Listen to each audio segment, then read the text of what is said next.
Paskutinės rungtynės bus, po to bus pertrauka iki rugpjūčio 2. Tai su Šilute žaidžiam 10 dieną.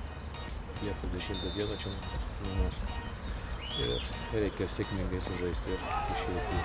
Biškį pailsėsim kokią savaitę, pradėsime ruoštis sekančiam etapui.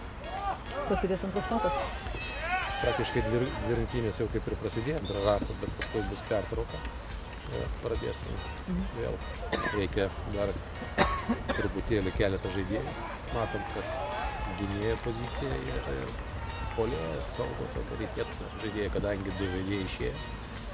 Tyra su Akmanavičiu, tai per tą tarpą ieškosim, kol atvertas langas, ieškosim ir porą žaidėjų stiprinti. Gerai, kad dabar tokios rungtynės imkim lengvas yra, nebuvo stipresnė priešininkų.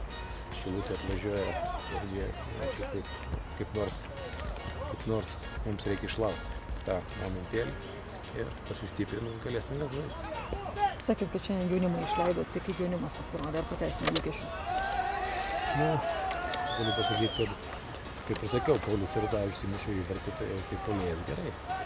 Bet labai sunku kažką pasakyti, nes labai daug laiko buvo ir ta komanda praktiškai gynėsi ir buvo labai lengva, nebuvo prie mūsų vartų jokių momentų, sunku kažką pasakyti. Džiaugiamės, kad galim išleisti biškį, bet kad pasakyti ar gerai, ar blogai, visą laiką atakavom, visą laiką į vienus vartus labai sunku. Kaip sakau, būtų aš išėjęs irgi gal,